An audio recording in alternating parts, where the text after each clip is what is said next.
네, 안녕하세요. 네, 안녕하세요. 어제 굉장히 뜻깊은, 굉장히 중요한 재판 결과가 하나 나왔죠. 네, 최순실 게이트 관련해서입니다. 문영표 전 보건복지부 장관과 홍완선 전 국민연금 기금운용본부장에게 징역 2년 6개월의 실형이 선고됐습니다. 네. 홍 전 본부장 같은 경우에는 거기서 바로 법정 구속이 됐습니다. 아, 그렇죠. 예, 문 전 장관 같은 경우에 원래 구속 상태였고요. 재판부는 문 전 장관이 국민연금에 영향력을 행사해서 기금 운용의 독립성을 침해했다고 판단했습니다. 국민연금에 손해를 초래한 만큼 불법성이 크다고 밝혔습니다. 네. 사실 원래 특검에서는 7년을 구형했기 때문에 2년 6개월이면 이게 형이 너무 가벼워진 거 아니냐라는 말씀들도 많이 하시긴 합니다. 그런데 저는 그보다는 이게 유죄로 인정됐다는 사실 자체의 의미가 굉장히 크다라고 보거든요. 그렇지 않습니까, 사실? 네, 게다가 삼성합병이 이재용 삼성전자 부회장에게 이득이 됐다. 이 부분을 적시하고 있거든요. 예. 굉장히 중요한 부분입니다. 향후 재판을 위해서도요. 그렇죠. 그게 그러니까 국민연금에 한 1,388억 원 가량의 손해를 끼쳤고 그걸로 삼성의 이재용 부회장은 8,300억이 넘는 이익을 봤다. 8,700억 정도. 뭐 돈이 얼마인지. 7,700억입니다. 죄송합니다. 뭐 혼돈해도 괜찮아요. 어차피 감이 안 와요. 8천억이나 7천억이나 이게 뭐 무슨. 그렇죠. 이게 어떤 느낌이 있습니까? 어떤 차이인지도 모르겠고. 그런데 하여튼 중요한 것은 국민의 노후 자금을 잃어가면서까지 삼성의 후계 승계 작업을 도와줬다라는 것을 법원이 사실이라고 판결을 내린 거 아니겠습니까? 예, 첫 인정이 나온 겁니다. 물론 이게 이제 말씀드리면 이게 결국에는 삼성 이재용 부회장 같은 경우에는 박 전 대통령의 압력에 못 이겨서 어쩔 수 없이 최순실 씨 등을 자금 지원을 했다라고 하지만 대가를 받았다는 것이 되는 거잖아요. 이렇게 되면 결국에는. 그렇죠. 지금까지 강요를 주장해 왔었는데요. 이득을 봤다라는 점을 분명히 명시하고 있는 겁니다. 예. 다만 아직까지 문영표 장관 전 장관이 박 전 대통령 지시를 받아서 이런 일을 하지는 한 것으로 그게 확인된 건 아니라고 법원은 선을 그었는데 그럼 괜히 그랬겠어요? 예. 또 문영표 장관 같은 경우에는 다른 것도 유죄 인정을 받은 거죠. 네, 청문회에서 한 발언도 거짓말이었다고 재판부가 판단했습니다. 그러니까 위증죄도 인정이 된 건데 지난해 국회 청문회에서 문영표 전 장관은 자신이 삼성물산과 제일모직 합병 과정에서 영향력 행사하지 않았다. 이렇게 주장했거든요.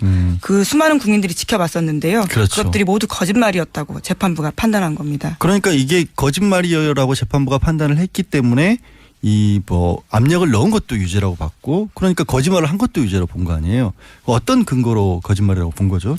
예, 관련해서요. 보건복지부 직원들의 진술이 굉장히 많았습니다. 특검이 수사를 하니까요. 구체적인 진술들을 다 내놨고요. 또 관련 증거들도 있었다고 합니다. 네. 그러니까 모두 다 복지부 직원들 청와대 관계자들 다 보고받고 지시했다 이런 얘기를 하는데 혼자만 독야청청하다가 결국 아니다라는 법원의 결정이 있었다라는 건데 이 참 그 말씀도 드려야겠다.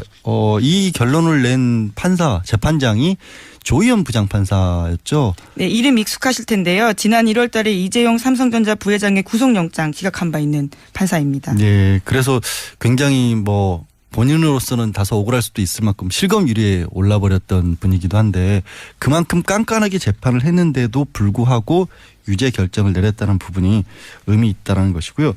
저는 이 관련 뉴스를 보다가 좀 부끄럽다라는 생각이 들었던 대목이 나왔던 게 문 전 장관이 그 보건복지부 장관에서 물러나면서 이런 얘기를 했다면서요.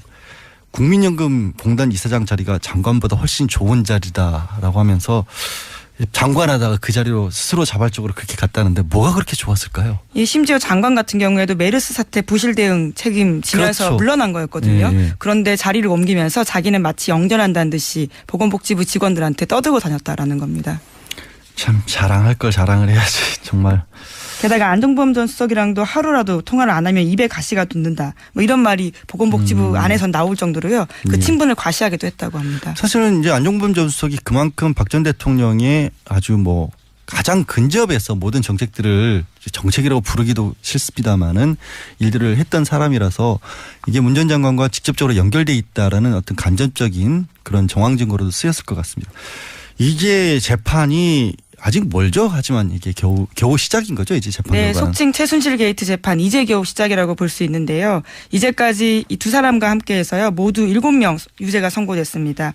앞선 5명은 속칭 비선 진료라고 해서 관계자 5명에게 유죄가 선고된 건데 아직까지 남은 사람들은 33명입니다. 1심 선고 나오지 않았고요.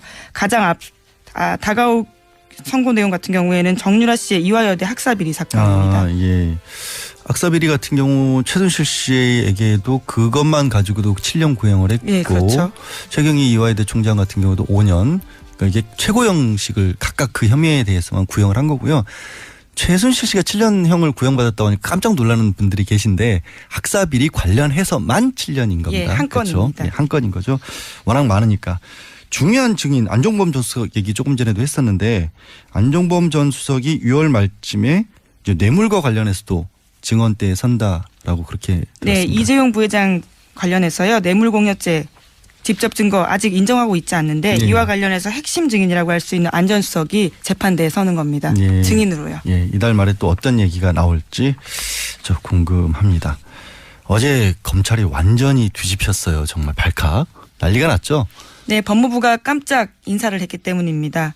우병우 전 수석의 첫 수사를 담당했던 윤갑근 고검장, MBC PD수첩 광우병 보도 사건 맡았던 전현준 검사장 등 검사장급 이상 간부 4명을 한직인 법무연수원 연구위원으로 보냈습니다. 예. 4사람은 곧바로 사의를 표명했는데요. 일종의 항의성 사표입니다. 이 법무부에서 뉴스 나오는 걸 보고 이 검찰 간부들이 가짜 뉴스 아니냐. 라고 했을 만큼 굉장히 당황했다라고 네, 충격받았다라는 하고요. 충격받았죠. 거죠. 왜냐하면 고검장급에서 검사장급 그것도 할 일이 없는 연구원 자리로 보낸다는 거는 나가라라는 얘기나 똑같고요.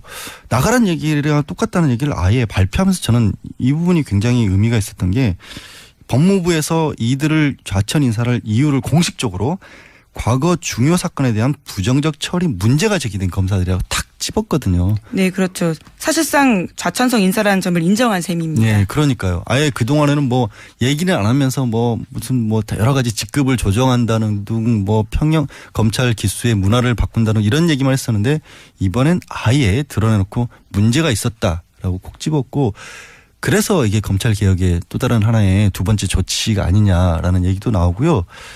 법무부 장관 이름이 하마평 여러 명 거론이 되다가 지금 안 나오고 있잖아요, 다시. 예, 그렇죠. 굉장히 조심스러운 생각이긴 합니다만 아마도 문재인 대통령 같은 경우에는 청와대에서 주도를 하면서 민정수석이 한 축을 맡고 주도를 하면서 검찰 개혁을 하기 위해서는 법무부 장관을 괜히 서두르는 것보다는 직접 챙기는 게 낫다라는 판단을 하고 계실지도 모른다는 생각도 들었던 게 그만큼 충격적인 인사였습니다. 사실. 예, 저도 취재하면서 그런 생각들 많이 했었는데요. 예, 예. 김인혜 문재인의 검찰을 생각한다라는 책을 보면 지난 노무현 정부에서의 검찰 개혁에 대한 성찰과 반성들이 굉장히 많습니다. 네. 그리고 그것들에 대해서 문재인 대통령이 로드맵을 분명히 가지고 있다라는 느낌을 받았는데요. 이번 건도 그러한 일환이라고 볼 수 있습니다. 그렇게 되겠죠. 예.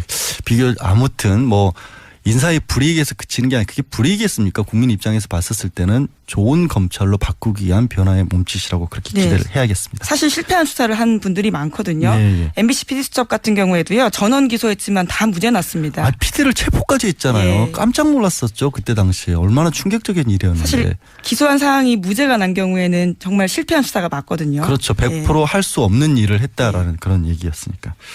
자, 이제 청문회가 끝이 났죠. 어제 김희성 헌법재판소장도 이틀 그 청문회를 마쳤고 어떤 식으로 지금 진행이 돼가고 있습니까? 결과는. 네, 우선 이번 주 청문 전국은 마무리가 되었고요. 다음 주에 또 다른 장관들 네. 인사청문회가 있긴 합니다. 강경화 외교부 장관 후보자에 대해서는 청문 보고서 채택에 빨간불이 켜졌다라는 평가가 나오고 있는데요. 왜냐하면 국민의당까지 부적격 판단을 내렸기 때문입니다. 외교부 장관 같은 경우에는 대통령이 임명할 수 있긴 하지만요. 야3당 모두가 부적격 판단을 해서 부담되는 지점이 있습니다. 그런데 김 기자 신호는 국민이 보내는 거 아니에요? 그렇죠. 야당에서 빨간불 파란불 켤 수는 없는 거잖아요. 네. 게다가 위안부 문제 관련해서요. 일본군 위안부 피해자 당사자들이 한일 위안부 합의 문제 해결을 위해서 강경화 후보자 장관 임명해야 된다고 촉구도 하고 있거든요. 뭐 여성 단체들도 지지하는 목소리도 예. 냈다고 하니까 청문회에서 분명히 두 가지 문제, 그러니까 자녀의 위장 전입과 세금이 탈루가 아니라 조금 늦게 냈던 부분에 대해서는 사과를 했고 나머지 부분에 대해서는 해명을 어느 정도 했다라고 보이기 때문에 어떤 판단을 해야 할지는 국민의 신호를 좀 다 같이 봐줬으면 좋겠는데 예, 계속해서 청문회 얘기 좀 더 해보죠. 김희수 후보자 같은 경우에 대해서는 어떤 평가들을 내놓고 있어요? 예, 오늘 오전 전체회의 열고 인사청문 보고서 채택 여부 논의됩니다. 민주당 같은 경우에는 결정적 하자 드러나지 않은 만큼 보고서 채택해야 된다라고 하고 있는데 자유한국당은 김 후보자의 반헌법적 인식이 드러났다면서 인준 반대의 뜻을 굽히지 않고 있습니다. 아니 지금 현직 헌법재판관이었는데 헌법재판관이 반헌법적 인식을 가지고 있었으면 그럼 우리나라 헌법재판소는 어느 나라 헌법을 지키고 있었다라는 거예요. 이게 어떤 정치적인 공격을 하더라도 표현이나 이런 걸 좀 신중하게 선택을 해줬으면 좋겠는데 반헌법적 인식을 가진 분이 헌법재판소에 있었다라는 거 그동안 나라가 그럼 이상한 나라였다는 얘기인데.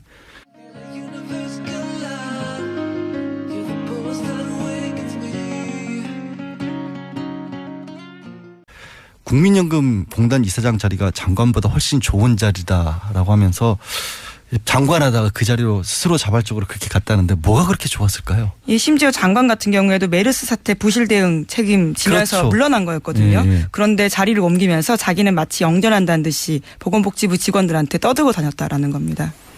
참 자랑할 걸 자랑을 해야지 정말.